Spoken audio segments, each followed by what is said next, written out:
Jaya Radha Madhava Kunja Vihari.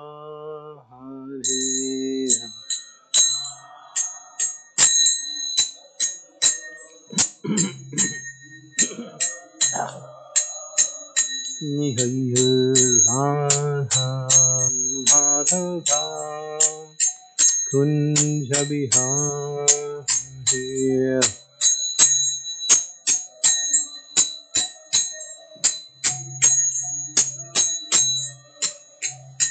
Jaya Gopi Janavallabha Giri Varanahariya.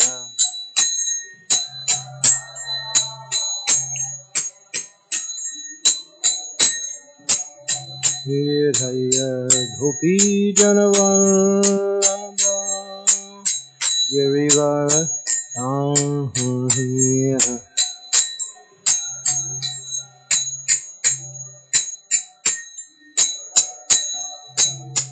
Yasodanandana Rajajanahanda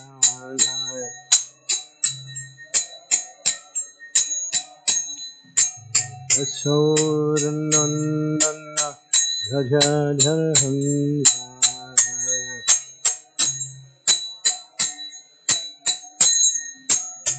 Jamuna Tira Haryam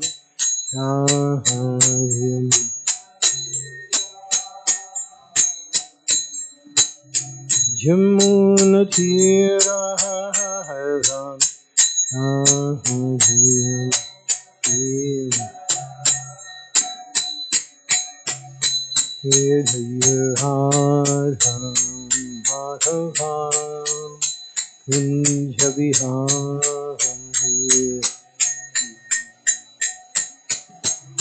Radha Madhavan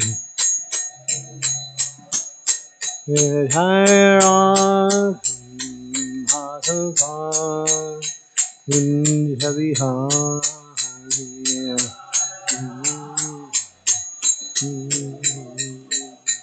Kunja Vihari Gopi Janavallabha Girivaren Hari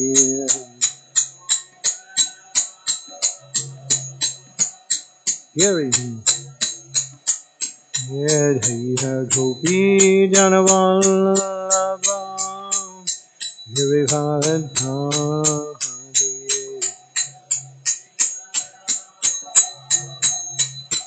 Hey, Jasodanandana Prajajanandana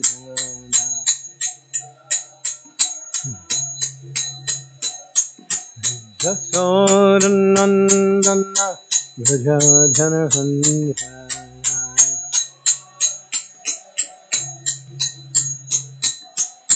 Yamuna Tira Shaharim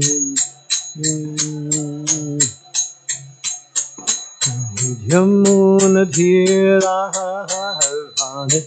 Shaharim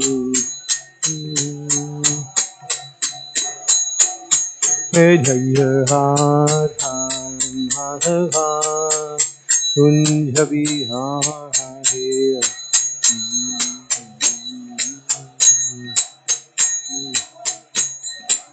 Jaya Radha Madhava Kunja Vihari.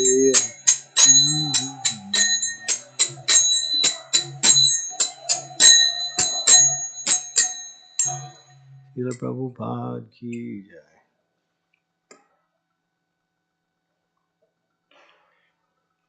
Srimad Bhagavatam, Canto 10, Chapter 60. Krishna teases Rukmini, verses 3, 4, 5, and 6. Okay. Om Namo Bhagavate Vasudevaya. Om Namo Bhagavate Vasudevaya. Om Namo Bhagavate Vasudevaya. Tasmid Antargriha Brajan Muktadama Vilambina Virajite Vitanena Dipayar Mani Mayar Api Tasmin Antargrihe Brajan Muktadama Vilambina Virajite Vitanena Dipayar Mani Mayar Api Tasmin Antargrihe Brajan Muktadama Vilambina Virajite Vitanena Diparmani Mayar Api.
Tasmin, in that Antargrihe, private part of the palace,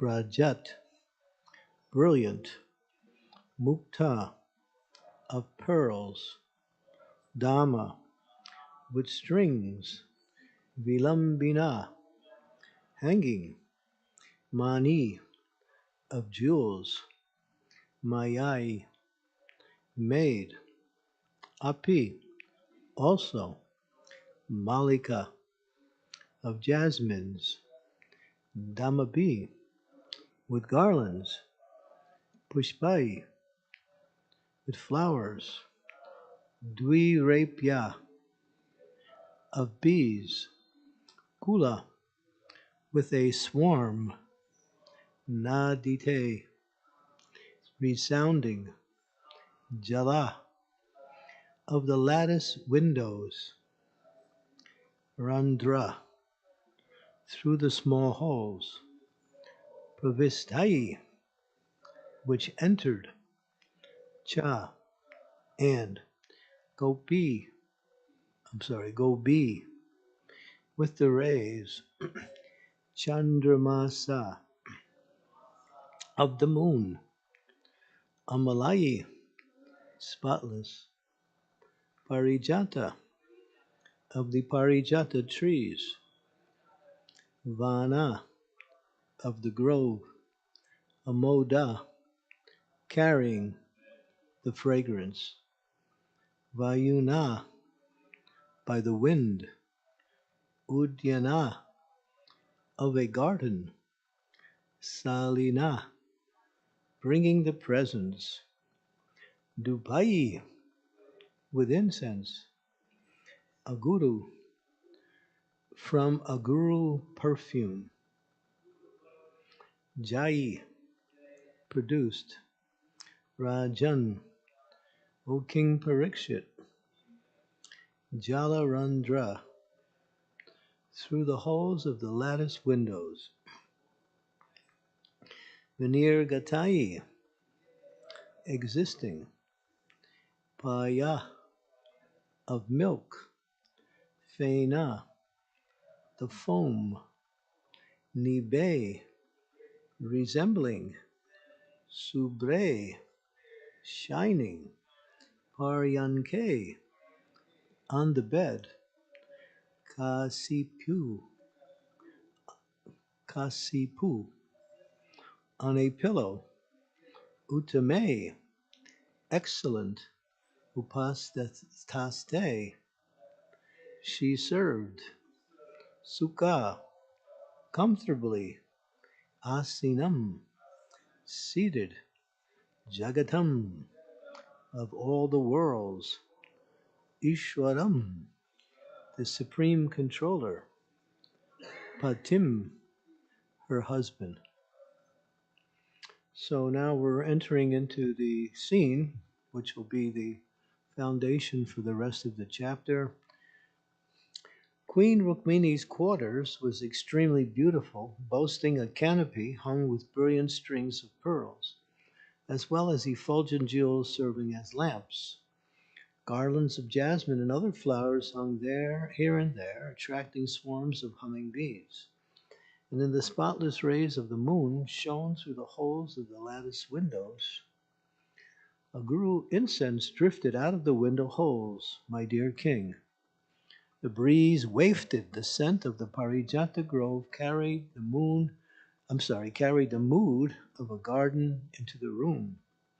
There the queen served her husband, the supreme lord of all the worlds, as he reclined upon an opulent pillow on her bed, which was as soft and white as the foam of milk.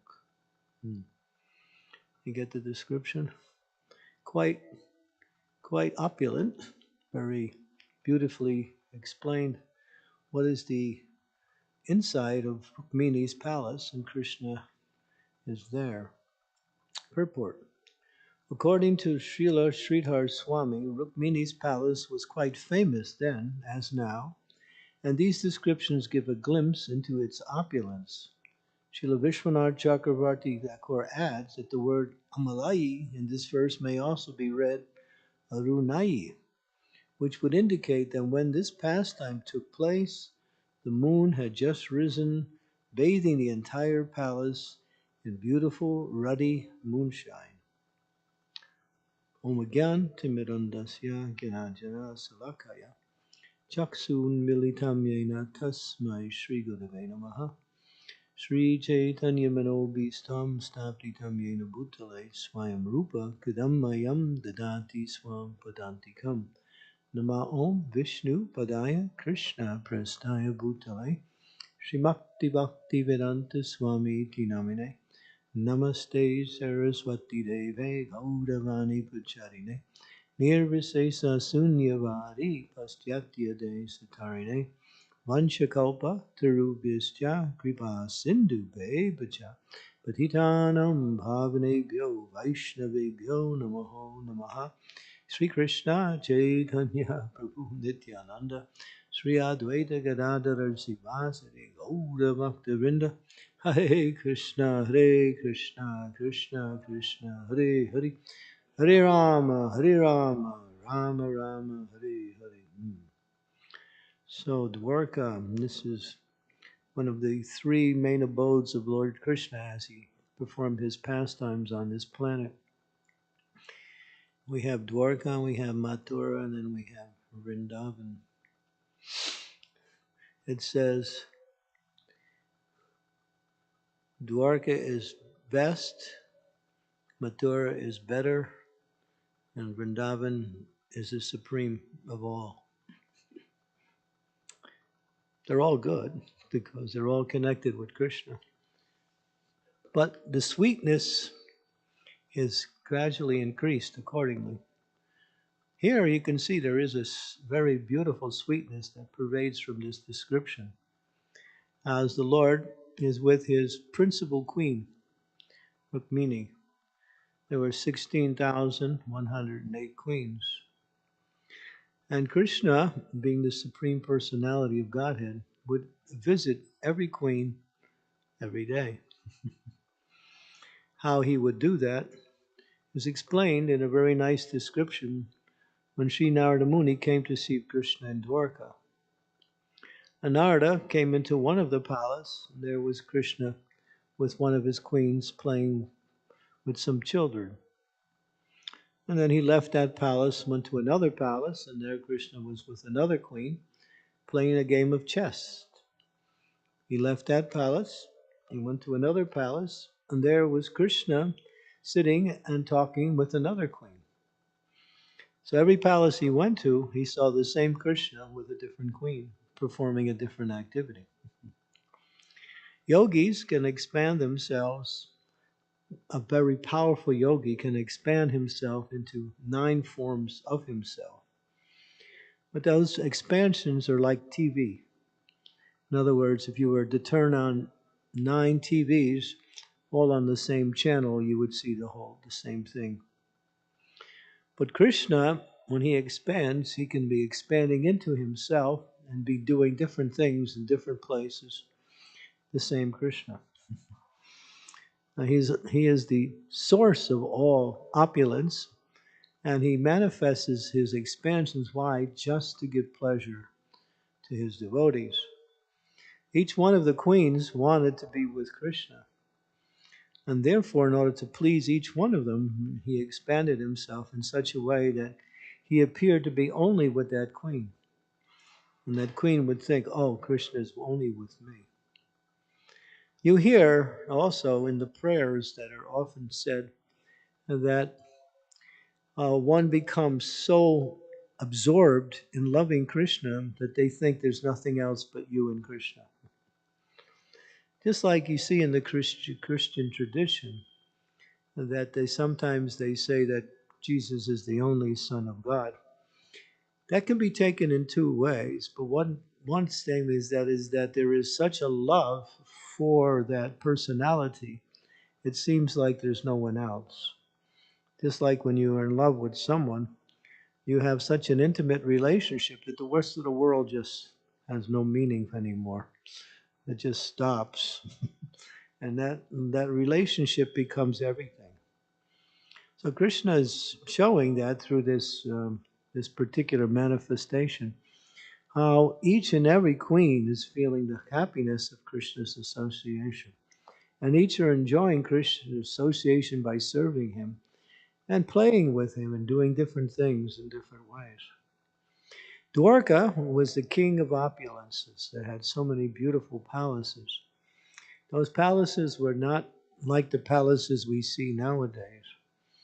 There were no lights in the palaces. All of the illumination in the palaces were given by beautiful jewels that were embedded in the walls and hanging from the different chandeliers in the palace. There were so many jewels, emeralds and rubies and diamonds. And of course, one jewel you never hear of anymore, lapis lazuli, which was very prominent years ago. All of these jewels were so bright that there was no need of any artificial light coming from. Even the sun was not even needed.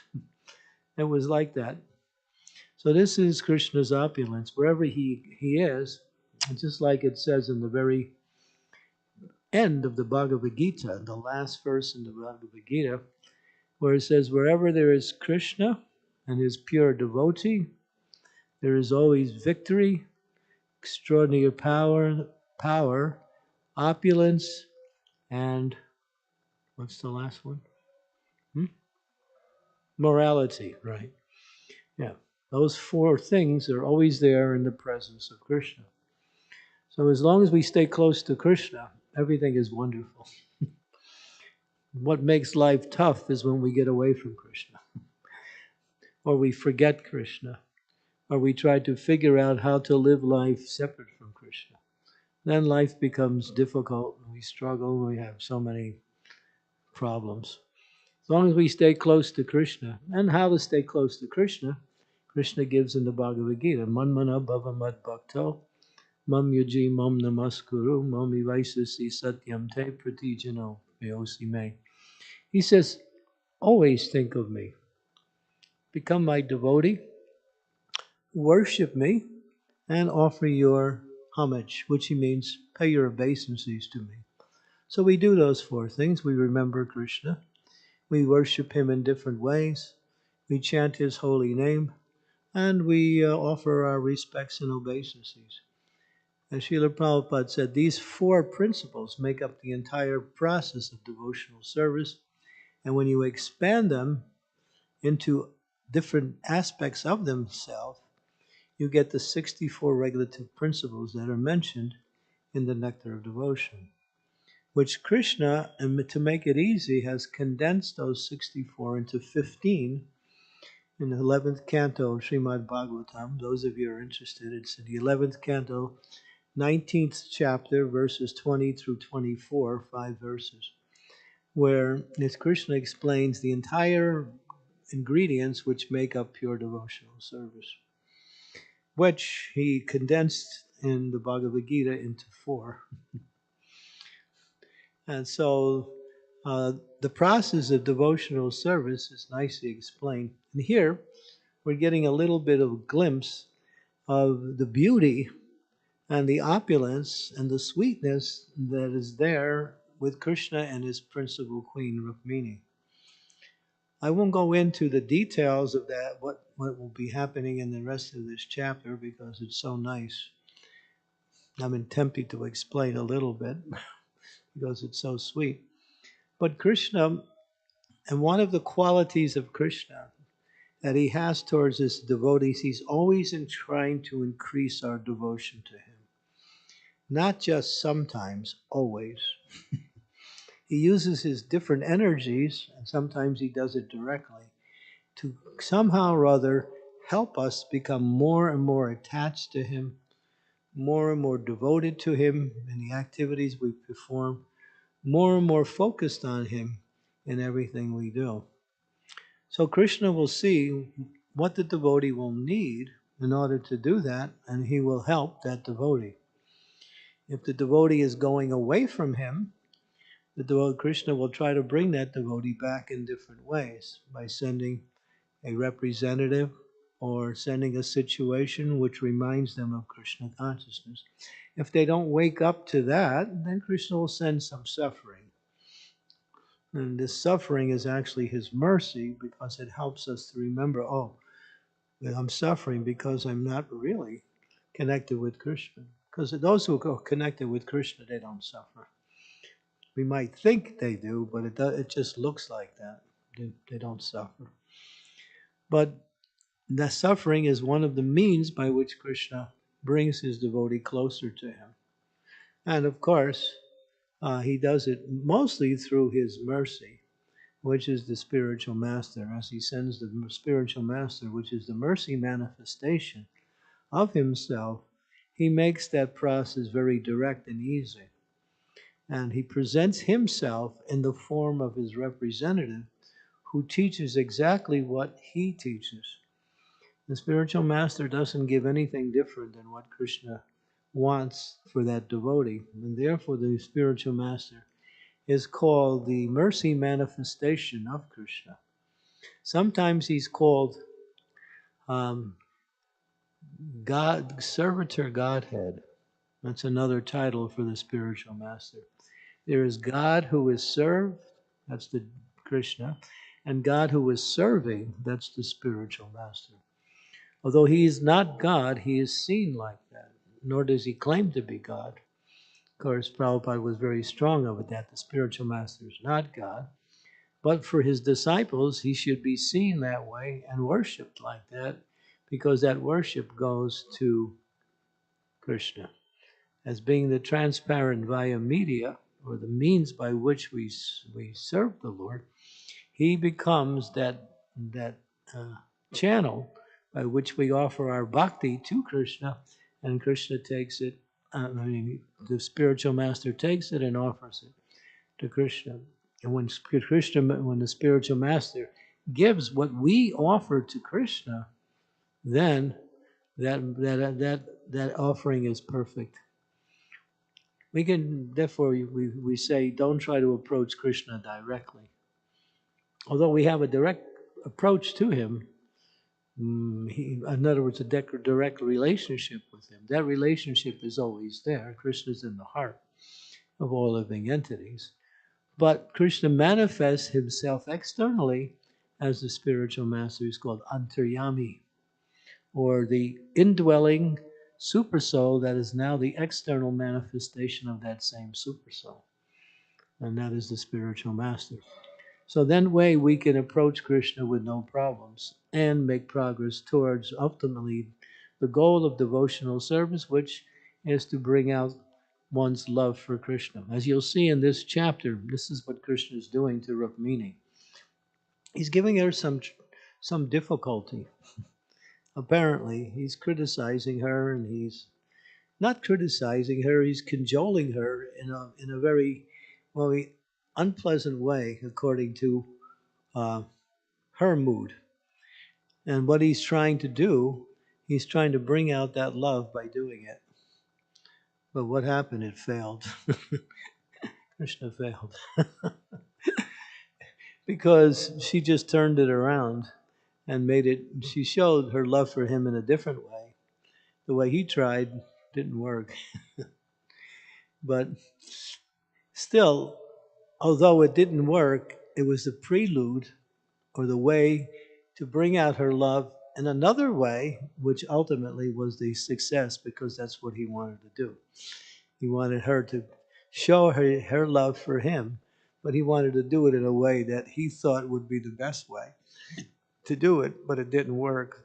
But it worked anyway, because she showed her love using a different mood of expression. This is a very wonderful chapter. It's one of the sweetest chapters in the Bhagavatam. Please come and hear the classes of the day, and you can also read ahead to get more of this beautiful. How Krishna deals with his devotees. Krishna is by nature very kind. The non-devotees, they cannot experience the kindness of Krishna because they see Krishna as their representative to give them material things. The materialists, they don't want God, but they want what he gives. So they approach the Lord for these things. And when he doesn't give, their enthusiasm for whatever prayers they make becomes less. They're always interested in trying to get something from God. And that getting is usually something that really doesn't help them in their life, because that's what they think they need. All living entities need one thing. They need loving relationships. That is the basis of life. Without love, there's no meaning to life. And loving relationships are found in Krishna. And when we have loving relationships with Krishna, or at least try to develop those loving relationships, we can also do that with all living entities, because Krishna he's called Mula. Mula means root. So he is the root of all existence. So when one develops their attraction for Krishna and their some preliminary love for Krishna, it expands itself out to all living entities. Therefore, one becomes the well-wisher and the friend of all living entities on behalf of Krishna. This is how it works. People are trying to do that without including Krishna. They want to be the best friend, well-wisher, supplier, nice guy. of people in the world, but they do it in a way without the Lord. And therefore, their motivation really is not about so much about helping that person, although it might be there, but as getting something from that activity. But when we do it on behalf of Krishna, or connected with Krishna, there's no personal motivation. The motivation is to give Krishna to others. And giving Krishna to others means that we have to have Krishna ourselves. So as much as we have Krishna, we can give Krishna to others. So therefore, as we strengthen our own spiritual life, we have something to offer to others. And so therefore, everything centers around our own spiritual development, and then we can give to others. Of course, everyone has something on whatever level they're practicing, so that much they can offer. But when we actually know what Krishna is like, how he acts, how he thinks, how he interacts with his devotees, how he connects with the material energy, what is his relationship to so many things, then we get an understanding of how our relationship with Krishna actually develops when we understand what is his qualities, what is his nature. One of the first principles that we can understand, although it's a generic statement, is that he is very kind. He is really very, very kind. And to show his kindness, he actually manifests himself in another form to show even greater kindness, and that is Lord Chaitanya Mahaprabhu. Sri Krishna made it a little difficult when he was here in order to worship him and serve him and to surrender to him. Lord Chaitanya has made it easy. But he's giving the same kindness, and even more so, in a very easy and very natural way, to chant the holy names of the Lord with enthusiasm and with devotion, to hear the glories of the Lord in the scriptures such as Srimad Bhagavatam and Bhagavad Gita, to associate with devotees who are doing the same thing and share Krishna consciousness to each other and develop relationships based on that. Because Krishna consciousness is about creating a spiritual family. So maybe some of us don't want to be included in the spiritual family, but still, that is the mood of Vaishnava culture, to bring everyone together with Krishna as the center and each other as a relationship with each other, keeping Krishna in the center and having relationships with each other based on our relationship with Krishna. And that relationship with Krishna is foundational to all relationships, because when you have a relationship with Krishna, everything else becomes natural, at least understandable. And understandable in such a way that one knows what we should, what should do and what we should avoid. So as that develops more and more, the more we know about Krishna, the more we can actually develop our attraction for Krishna, because Krishna is all attractive. His first principle, he's very kind. And he manifests his kindness by sending the spiritual master, by giving himself in the form of his deity. Just like just recently we opened up a temple a few days ago, not long, last weekend, and in the suburbs of Chicago, Naperville. And the Lord was sitting in a box for how many years? How many? 15 years. The deities that were installed were waiting to show their mercy to us. They could have left. You can't think, well, just because they're a deity, they can't. I've seen that too. I've seen when they keep deities waiting too long, sometimes the Lord disappears. Somebody comes and takes them, but Krishna arranges that. Please steal me. They don't really want me here. Yeah. So the deity is so merciful. He waited 15 years and now he's installed. And now he's there to give his mercy in the form of the worship. And what is that mercy?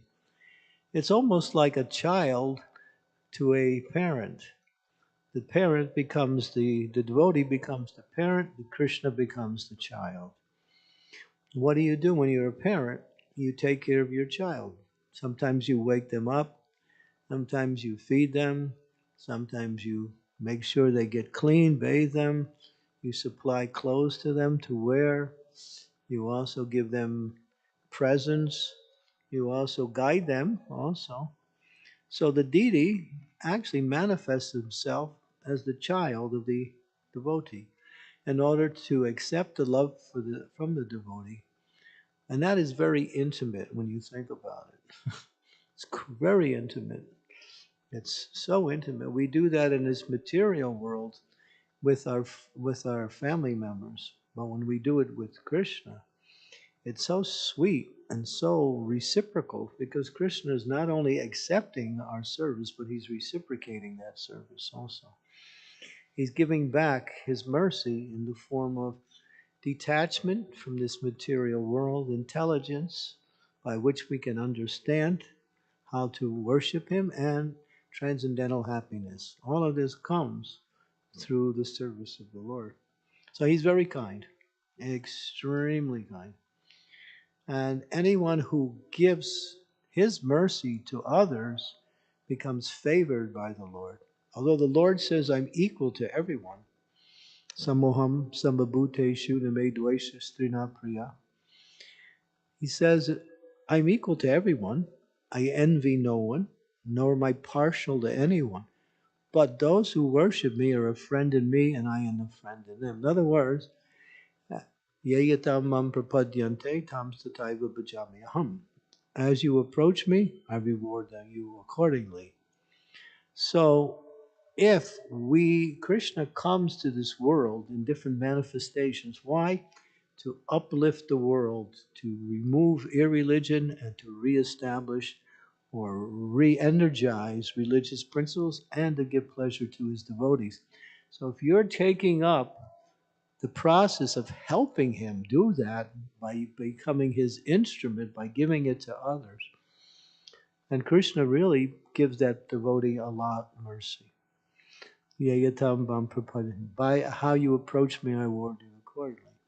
Now that's the secret of success in Krishna consciousness.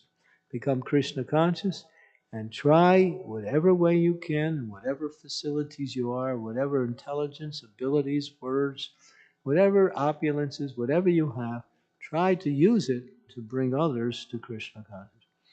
And you will see, not in the material way, because in the material way, when you use something, it becomes less. But in the spiritual way, when you use something in the service of Krishna, it becomes more. The more you use your intelligence, the more intelligence you get. The more you use your words, the more Krishna gives you those words to use again and better.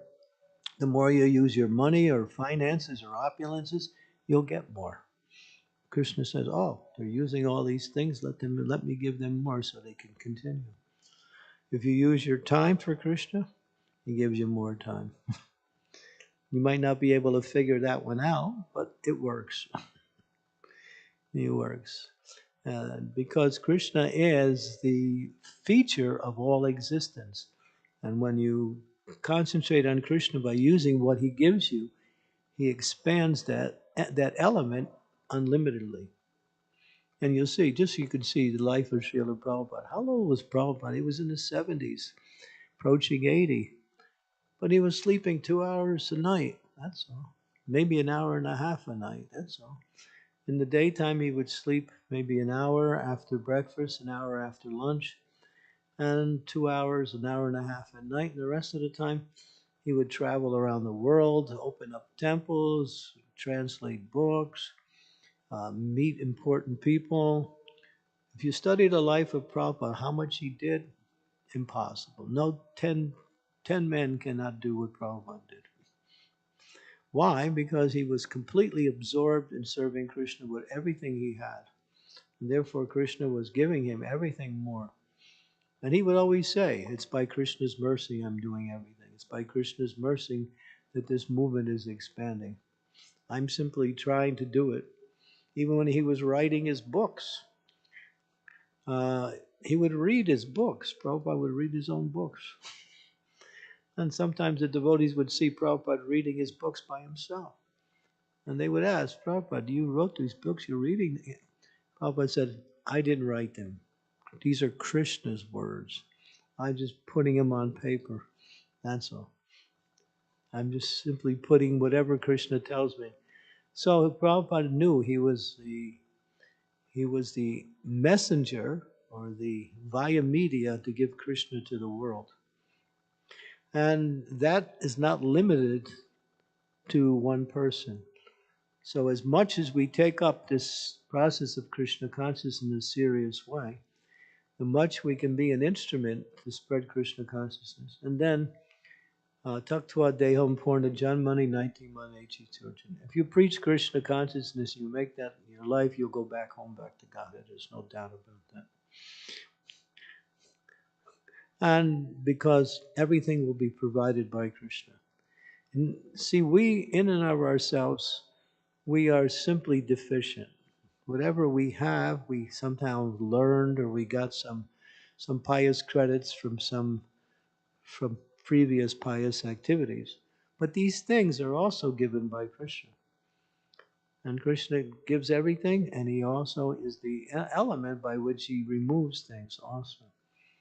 So the more we engage in devotional service, reading the books, chanting, engaging in various types of activities, the more the devotee becomes happy, and the more one becomes connected with Krishna in devotional service.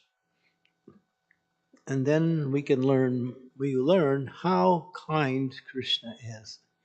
He's supremely kind. His kindness cannot be measured in terms of anything from the worldly calculations. His kindness is unlimited. He allows, in the form of Lord Chaitanya, he is called Karuna Avatar. Namo Mahavadanaya Krishna Prema Padayate Krishnaya Krishna Chaitanya Namani Gauda Triste Namaha. Namo Mahavandanaya. He is so merciful. Even if a person is unqualified, still he tries to make that person qualified by giving his mercy in different ways. Prabhupada compares Lord Chaitanya to a person who just randomly selects a person who is unqualified and gives them a lot of gifts. It's not that they even deserve the gifts. I remember when I was a kid, and this is a good analogy, there used to be a TV show, it was called The Millionaire. I don't know, it goes way back to the 60s, I think, maybe even before that, 1960s, where this person, who later became President of the United States, Ronald Reagan, he was the star of the show, TV show. And he was a servant of a very rich man who you never saw. And this rich man, in every show, this rich man would think of a particular person that he knew, and he wanted to give that person $1 million. So the person didn't even know the rich man. But the rich man would call his servant, who was at that time Ronald Reagan, and he would say, here's a check, and you go to this person and you give this check for $1 million. So that was the show. So all of a sudden, one person, he'd knock on the door and say, I have a gift from you from this very wealthy man he wants to show. And so what was the qualification for that person? He just became a favorite of that rich man, that's all.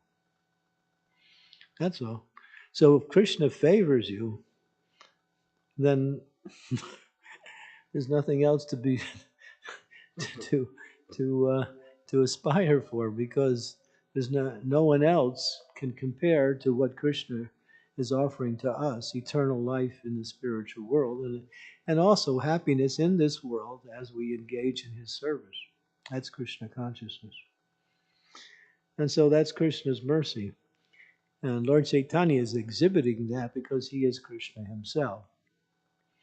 He's giving that mercy so easily in the form of this Sankirtan movement.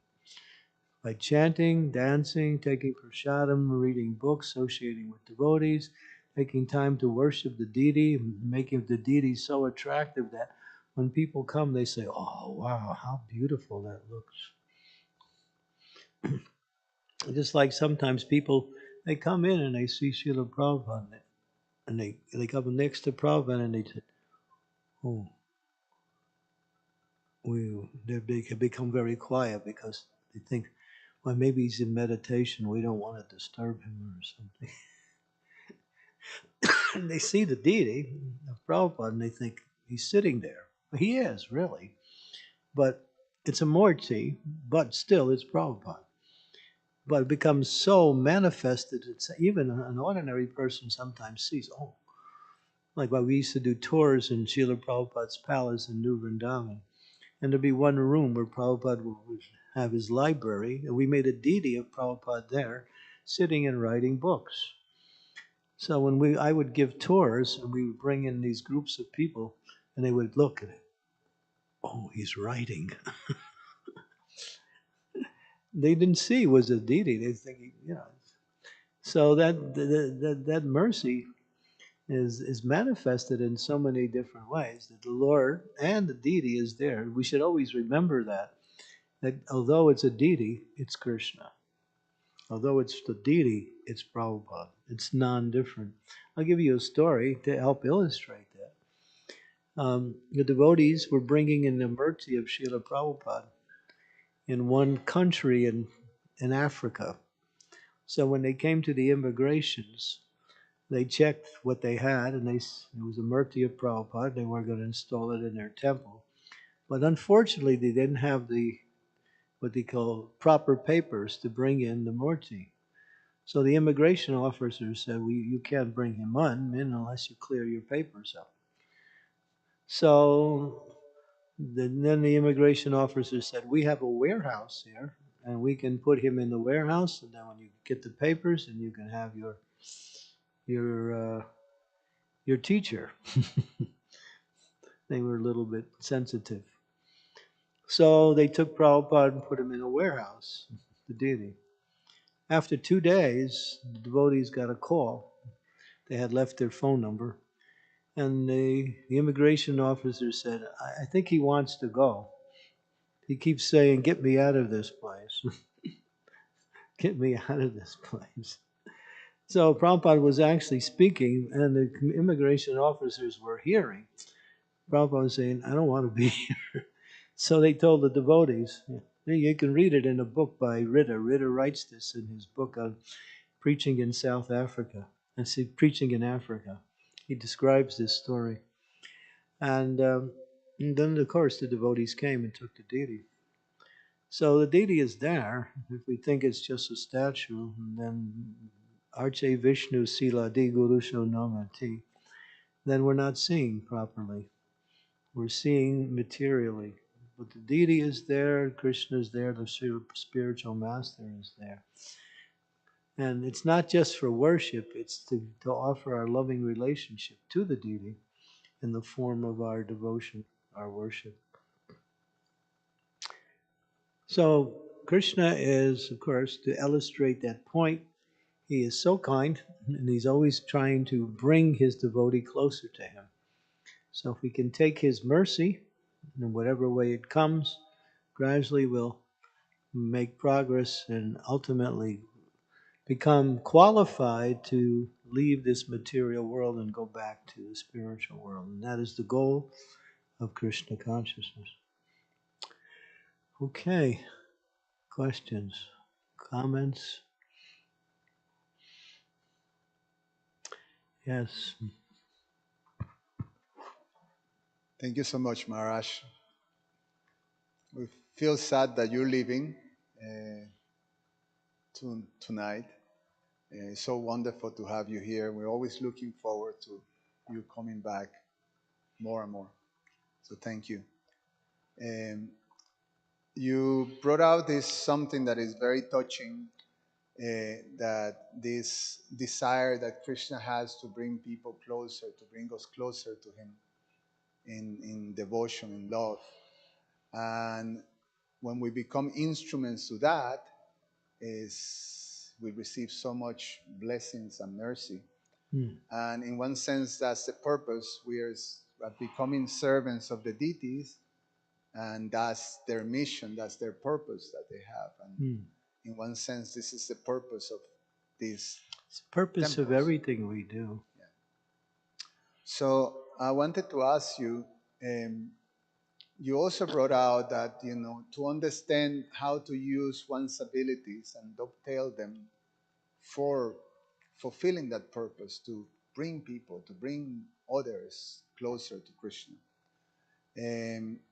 When we are, in one sense, by ourselves, it becomes easier. But when we become part of the deity staff, part of their personnel, then it's not as simple. So I wanted to ask you, how can we understand this principle of dovetailing our abilities when we are in a community of devotees who are trying to fulfill the missions of the deities?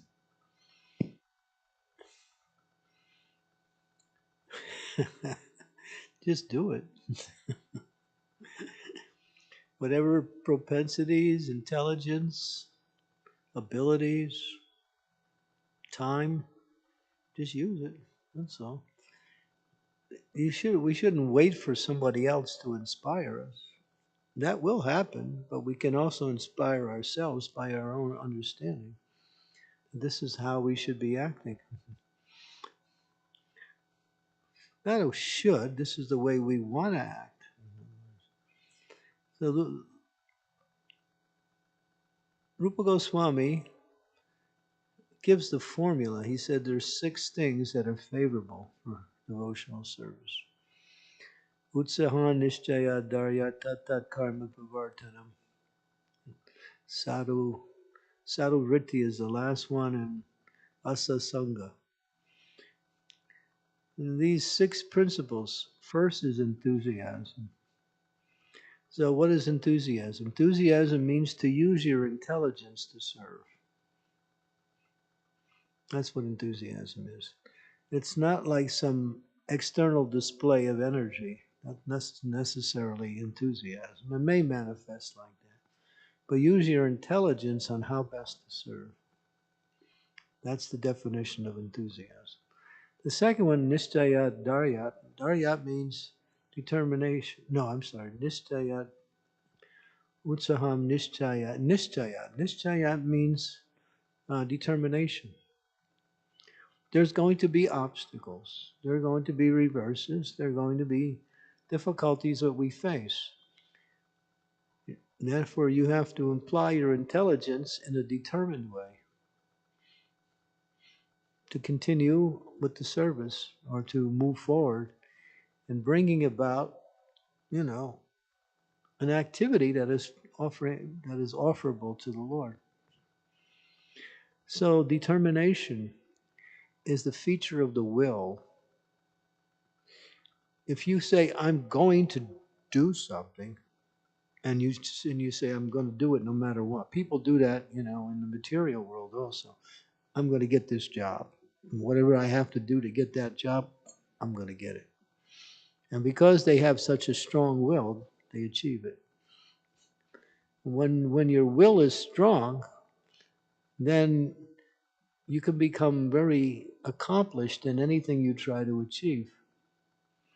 But when you don't, when your desire is weak and the will is also of the same nature, then things just pass you by. Although you try, you're not really doing much. So there's this thing called affirmation. It's a word. Affirmation means I affirm that I will do this.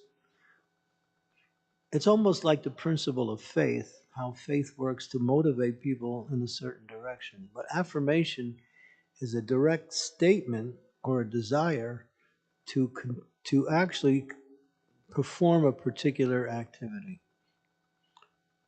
I will chant my rounds nicely today. Not will I only chant, but I'm going to chant really nice. So then you think, okay, when you have that desire, Krishna gives you the intelligence to think, this is what you need to chant nicely. The intelligence comes by the determination. So it's not a mechanical process, it's a process of bringing in Krishna's mercy. Although it looks like a set of rules and regulations, these are just things to move us in the right direction. It's the mercy of Krishna that makes everything successful or achievable. So in that determination, one was not wavered. Srila Prabhupada said that, he said, I based my success in the execution of my mission to spread Krishna consciousness on one verse from the Bhagavad Gita, which was later given, not later, but earlier, given a commentary by Vishwanath Chakravarti Thakur. Vavyasatmika budhir ekeha kuranandana buhusakya yanatascha buddhayo vyavasahinam. Those who are resolute in purpose and their aim is one, O beloved child of the Kurus, those whose intelligence are irresolute, it's many branched. So in other words, if your mind is scattered in so many directions, you'll hardly achieve anything. You might get something. But if you're focused on I will become Krishna conscious, then all the energies, the intelligence, and whatever else you need will be supplied to you. As Krishna says in the Bhagavad Gita, if you want me, I help you achieve me. If you want something else and me, then you won't get me. You'll get something, but not really Krishna. You'll get a shadow of that relationship. So this determination inspires us. Now, in the determinate effort, the next principle is nischaya, or daryat, patience. This is like if you got a disease and you go to a doctor and he gives you the medicine and you take the first installment of the medicine and you think, I still got the disease, what happened? It's going to take some time. The disease may not go away as soon as you begin the medicine, but if you can keep taking the medicine and follow the instructions of the doctor, eventually it'll work. Prabhupada uses the example of patience in another way.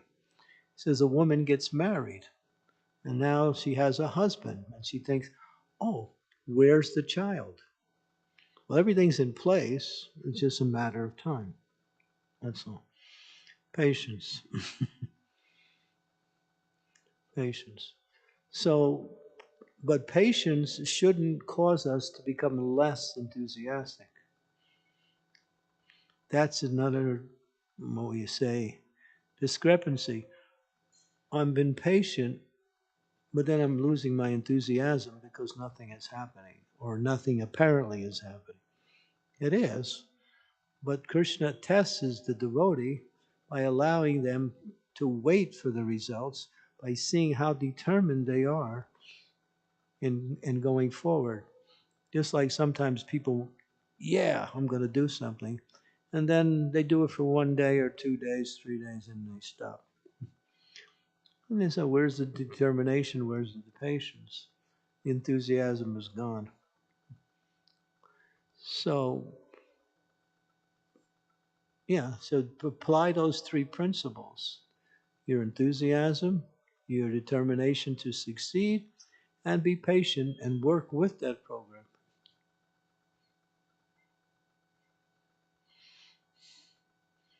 Sometimes it happens fast by our calculation, and sometimes it happens in the long run by our calculation. But it will, because in Krishna consciousness, there's one thing you can say for sure: you can't fail. The only way you can fail is to give up. You can't fail. This is a win-win game, as long as you stay with it.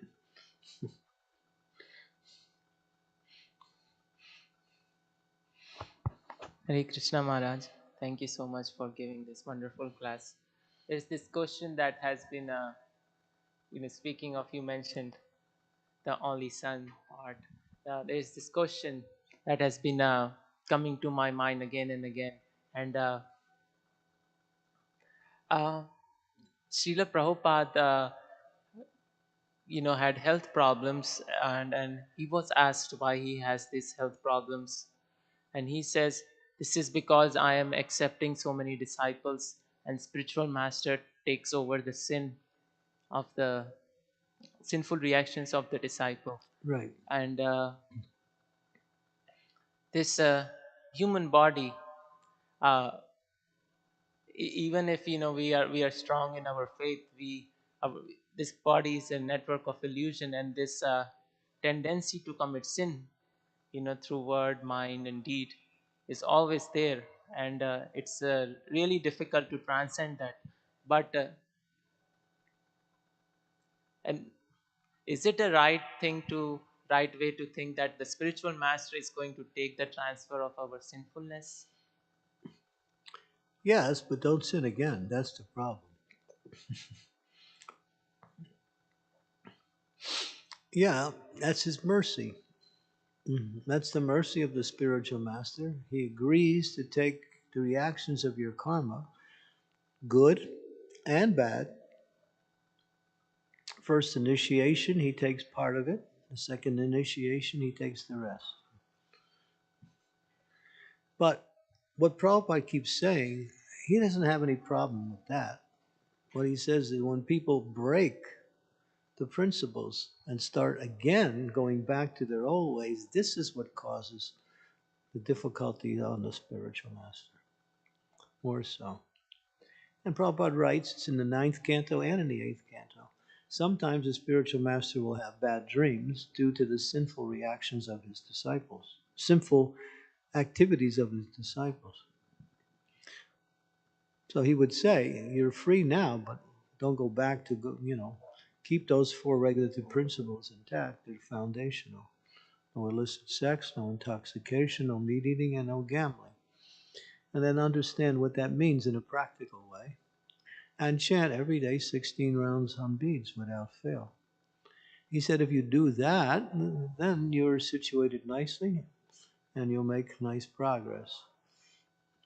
But Prabhupada was referring a lot to when people do take initiation and they slip in their vows.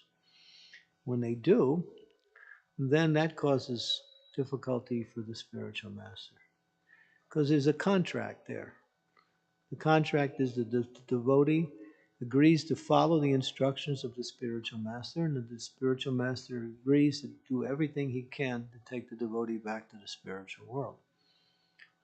So if the disciple breaks the contract, then because the spiritual master is there, he's going to get some reaction for that.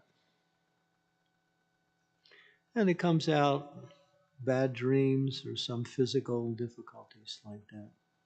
And of course, Sri Chaitanya Mahaprabhu did say, and you can read it in the 4th canto of Bhagavatam, he said, one should not take on too many disciples. But it's not clear what too many means. So, in other words, what you can manage nicely. So that's why in our society, we're always encouraging people to come up to the standard and accept that role of being Prabhupada's representative spiritual master. So we can spread the the responsibility to conditioned souls. Some of our spiritual masters have too many disciples, but the need is there. People are coming forward. What do? Can't refuse them. Sometimes they do refuse, but Prabhupada had to stop at one point because his health was too much. It was too much for him to accept more and more disciples. So yeah. But it's not like Krishna is also there, and Krishna is not allowing the spiritual master to suffer completely. I mean, if we had to take on the full brunt of the responsibility of the sinful activities of our disciples, we wouldn't even be able to stay in this body. Krishna just gives you a token of that reaction. That's all. I remember there was one doctor. in India. He was an abortionist. He had performed 35,000 abortions. 35,000. Now he wanted to become a devotee. Heavy karma. Really heavy karma. But I'm just saying, I can't give any futuristic statements about what happened, but this was the situation. So sinful activities are burdensome. They're burdensome. And you see, sometimes the spiritual master gets sick. I mean, I know one spiritual master, he used to go to the doctors, and the doctors would say, the problems you're having with your body is not caused by your body. In other words, it was coming from outside. Even the doctor could see that. So yeah, sometimes it's like that. But the spiritual master doesn't run away from that, thinking, "Oh, this is too much." No, that's called the burden of love to take on this responsibility. But the most important thing is become serious in your Krishna consciousness, not to make it difficult for the spiritual master. So, Yes, Maharaj. So just one follow up. Uh, in the song, "E Baro Karuna Karo," there is one line that tum that in the presence of the spiritual master, all the sins goes away. all the All the sins go away. That Mhm. just by your mere presence, the sins are nowhere. Yeah. Wherever you are spiritual master. So not even those actions, even the moment of temptation, that might be lust, anger, resentment, guilt, shame, all of these are also taken by spiritual master even before any action is committed. Well, there is prarabdha karma also. Karma manifests in four forms of itself. One is prarabdha, that there's some karma that is still coming to the disciples that he has to work on. In other words, it's not a form of suffering, it's still a desire. In other words, although we might join Krishna consciousness and perform, we still may have lusty attractions to the opposite sex. So we have to work on that to overcome that and purify that. Or we may still have a desire to get a position in the society in order to get big money and get some, accolades or some perks. Now that's another anartha. So these things are what we call our prarabdha karma. The karma that is manifesting now as you perform your devotional service, not in the full intensity of that karma, but in the desire that it shows. In other words, we still have that desire because the desire has not been purified yet. So that you have to work on. The example in the Shastras is the killing of Palambasura and the killing of Denakasura. Balaram kills these two demons, not Krishna. And the Balaram is the representative of the pure spiritual master. The spiritual master can help to destroy these two anarthas. Palambasura represents lusty desires for the opposite sex, and Dhenukasura represents working hard for material gain. And he's an ass, a demon. A donkey. So donkey simply works hard for nothing. These two things are destroyed by the mercy of the spiritual master, and not through the process of initiation.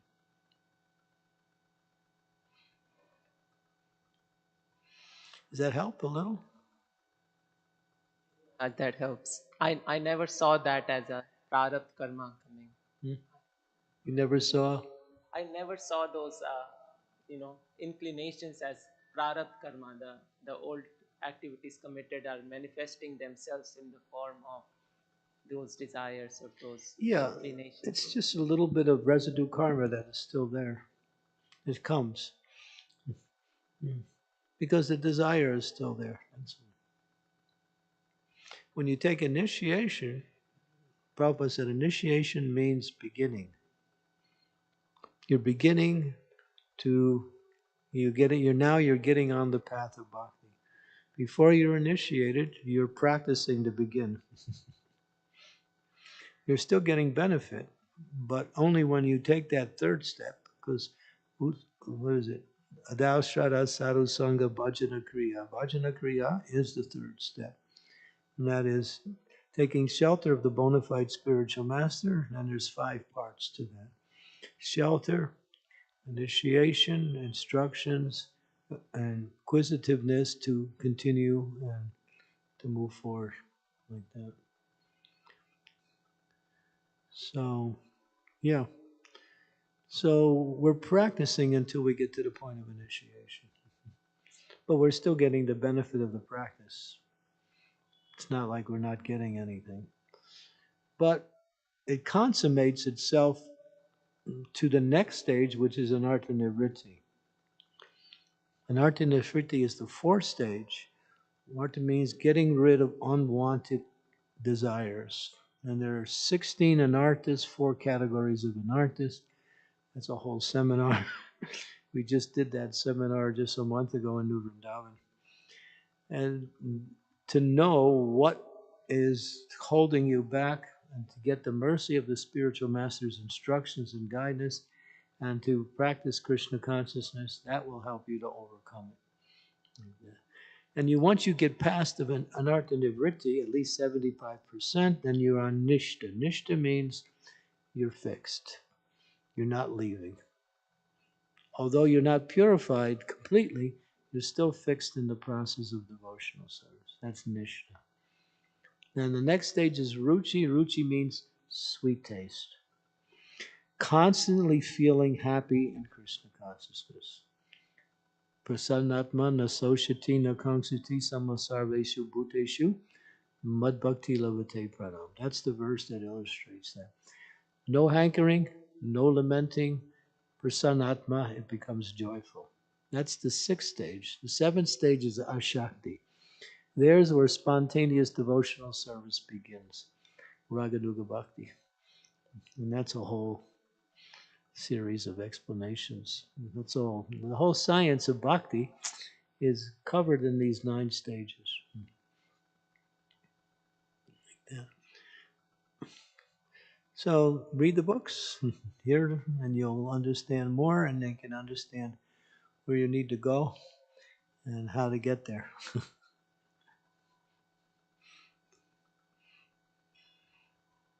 Yes, Leela.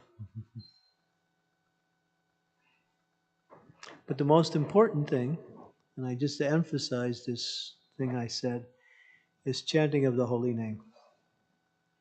That is the atom bomb, nuclear bomb that destroys all of the anarthas that are in our way. The Hare Krishna Mahamantra, especially Kirtan, but Japa also. Those 2 things are the power of our Krishna conscious advancement. Yes. Maharaj, this is a big question. Uh, Come a little closer. Somehow I can't. You speak so softly and the microphone echoes so much. this is a big question. Last year, like there were at least a couple of instances where there was some discussion about lowering the DT standards. Discussions on Lowering the DT standards. lowering the DD standards. Okay. Yeah. And this is something like I really have been thinking about. I mean, what would be the criteria like for doing something like that? Because I've heard devotees say that the entire well-being of the community depends on how nicely we take care of the deities. so the standard should never be lowered. And um, some people said, why are we even having this discussion? Like, just lower the standards, like as if it was very casual. Well, And yeah. yeah. Okay, continue. Continue. And I mean, I tried to like seek out the opinion of a few people, like whom I trusted. Well, there's two reasons why you lower the standards. One, not enough manpower. Two, not enough finances. These are the two things. So which one is it? Both? Both from time to time. Yeah. Mm-hmm. But Prabhupada dealt with lack of finances in Vrindavan. He simply he reduced the flowers that were being offered to the deities. He said, "Don't give me a garland." And the devotees spent less money on getting flowers, a lot less. So that was an incident where Prabhupada was directly consulted and he gave some guidelines. And he allowed that to happen. But it wasn't something that was an overnight choice. So, yeah. It's possible, but that is the last resort when there's nothing left. The congregation has a point by saying we should never lower it. But if they say that, then come forward and help. You tell them, all right, you're saying we need more manpower. You're telling us, we don't want to lower the standards and you don't want to lower the standards. Then help us. Come and do deity worship once a week. One family comes in one night, one family comes in another night. Families can come in the morning. Then they can't complain that if there's talking about lowering the standards. If that's their deity, let them come and help. That's where you should be your preaching. Yeah, come on. Krishna's here not just for us. We're the caretakers. He's here for. That's why when Prabhupada named the deities in London, he called them Radha London Ishwara, the controller of London. Of course, he controls everything, but he wanted to make a point that these deities are for everyone in London, not just for the devotees who are in the temple. So encourage the congregation to come forward. Find ways to inspire them to move forward.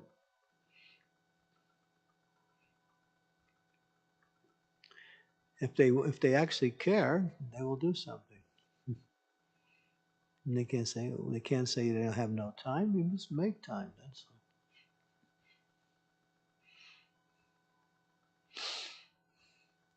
But generally, we don't want to lower the standard.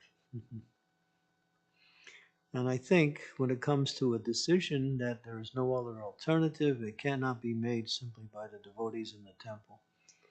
It has to go to the National Council. It has to go to the GBC. It has to go all the way up to the top before that decision is actually consummated. It should not be done simply on the local level.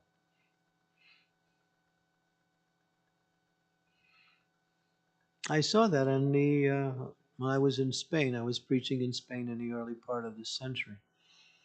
And all of the local senior devotees got together and they wanted to lower the standard. So everybody agreed.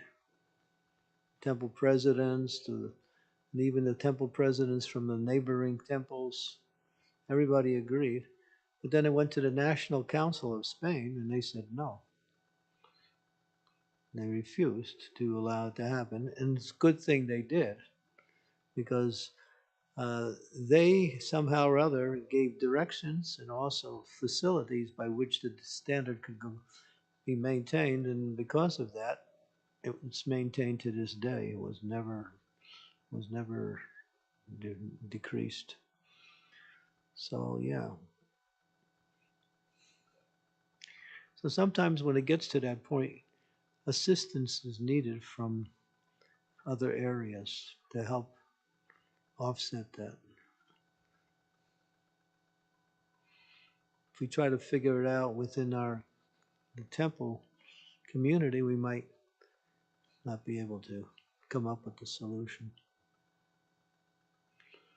There's no reason why a standard should be low. If you got such a big congregation here, huge. So many devotees are initiated.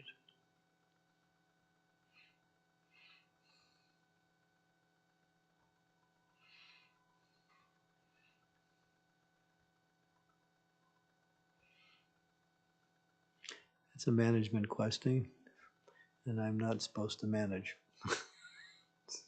But I'm just giving my opinion. That's all. I'm not giving you any final decisions. I'm saying this is how you go about it. Try to inspire more energy to come in and keep the standard up, and not only keep it up, increase the standard also. That's all I'm saying is the energy's there, the resources are there, nothing is lacking. It's just a matter of bringing it about.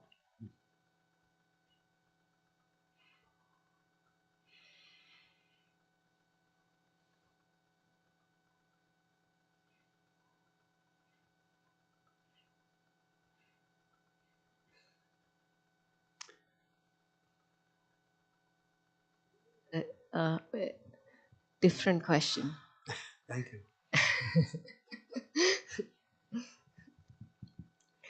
Um, I've heard so many nice things about the London temple. Bhaktivedanta Manor? Yeah, yeah, because they are also celebrating the 50th anniversary of Radha Landanishwara. And they're like, This is, was it Radha Landanishwar or is it Radha Gokulananda? Radha Landanishwara. Okay, yeah, all right. So that's the Soho Street temple. Yeah. Yeah, Bhaktivedanta Manor is Radha Gokulananda. yeah. So, I mean, what is it that is so unique? About Because that, we you had know, 50 years in Chicago, and then there is 50 years in London. They are flourishing, and like, what is their the difference? location's really amazing. Of course, you have a good location here, but their location is right on the action strip where everything is happening in London. So they do Harinam every day, not just once a week. They have a Maha Harinam at night, every Saturday night, where they get as many devotees come from both temples. 3 temples come together on Maha Harinam. When you go into that temple, you look at Srila Prabhupada, he's really smiling. You can see he's very pleased. It's a preaching temple. It's a preaching temple. Book distribution goes on, Harinam goes on, programs going on. The devotees don't live in a very spacious area. It's a 6-story building. And they live up on the 5th floor, 6th floor, I think. But they use all of the building for programs and for various types of activities. They tried to get a bigger facility, but in London, to buy something bigger costs millions and millions of pounds. It's really expensive. Houses in London are so expensive. The average house is more than $1 million, 1 million pounds. Yeah. So, but they're in a good location. You just simply walk out the door and, there's activity all around. People are walking by. It's a very hot spot, you might say, for activity. Here, your location is not so bad. I mean, there could be better locations. But location is a very important part in bringing about more and more people into our society. When I was preaching in Cincinnati, Ohio, many years ago, we had a little preaching center right across the street from the college, and we had a bar on the right side. We had a restaurant on the left side. And there were all kinds of activities all around. People would just come off the streets and say, "What's this place?" Oh, it's a Hare Krishna. Oh, what is that? Oh, come on. Have somebody give them some prashadam, then we talk to them. People just walking off the street, not knowing what we were. So that was a campus, right where we're situated right on campus. So location really helps. Here you're quite well established here. I mean, you've been here for how many years? 50 years? More than 50. 1979? Well, this is 79. So it's not quite 50 years. No. Hmm? 44. What is this festival? The other temple. And the one in, what was it, Rogers, not Rogers Park, but the other place. Yeah. So, yeah.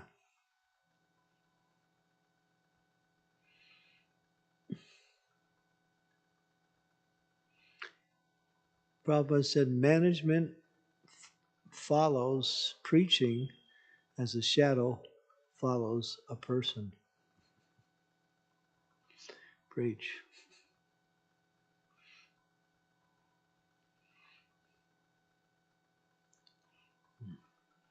Then it becomes more natural or more easy to manage. Preaching brings in more people, and when you have more people, then you can do more activities.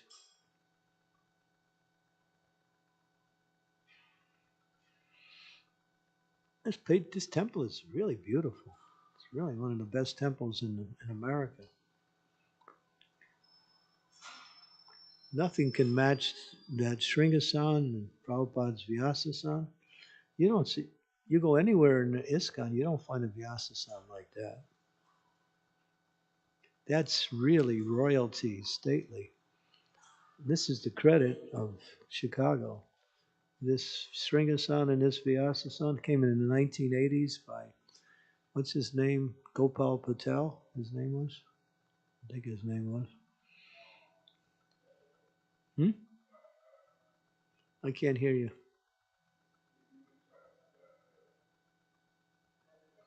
Chuck Patel. Okay. Chuck Patel. He became very generous, and I think he spent over $20,000 at the time, which is now worth more than 100,000. That was back in the 80s. So yeah, this temple has.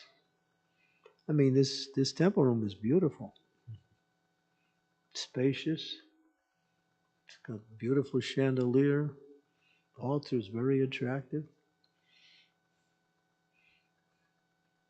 Paintings, everything about the temple room is nice, except one thing: the acoustics. If you, of course, to fix the acoustics, that would cost a lot of money. But yeah, because the sound goes up, that's why it's so hard to hear when people talk. Because of big ceiling, it just goes up. That's the only lacking here. Otherwise, this temple room is beautiful. Our Bajari room is big, nice, spacious, not a lot of life, a lot of room. Downstairs kitchen is huge. Has all of the qualities of a very vibrant operation. Now you have to preach more and more. Use the Sunday feast program as a preaching opportunity, not simply some opportunity to invite people in once a week. Use it to bring new people in, to have programs that are attractive to people.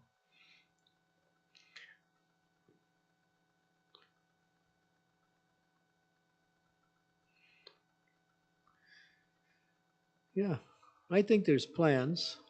So, but then again, it takes cooperation, manpower,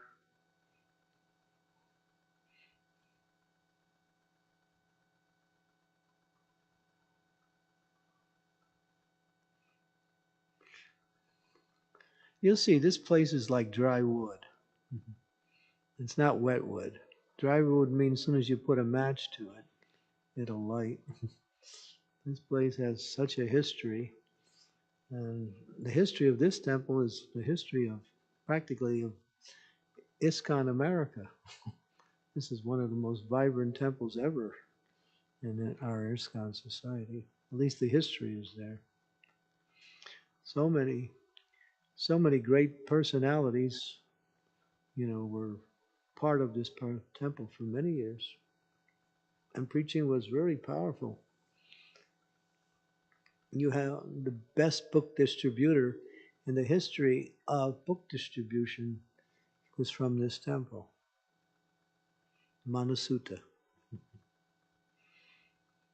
And people don't even know who he was. He used to distribute 300 big books every day. 300. And it was the same time when Tripurari Swami was also here. Manasutta was here. But Tripurari Swami was the one that was noticed. Manasutta was. He didn't get much notification, but he was actually the highest in book distribution.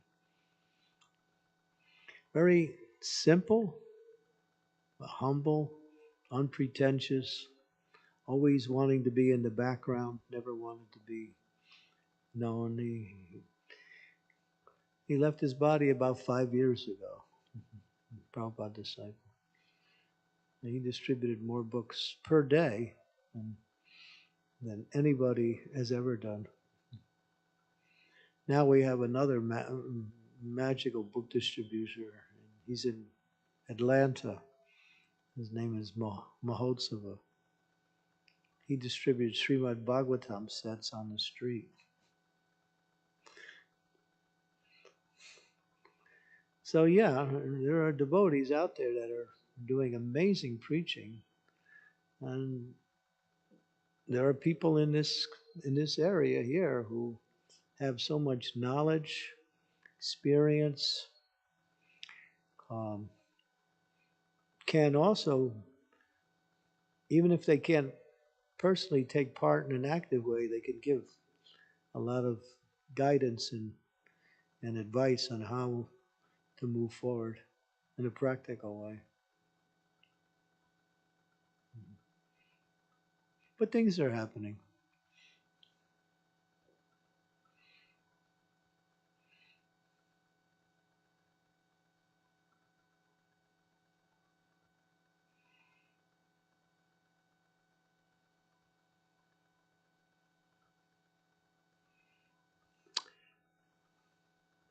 All right, I think we're a little bit over time here, but that's okay. Time for the other part of nourishment. It's called prasadam. Srila Prabhupada ki, Srimad Bhagavatam ki.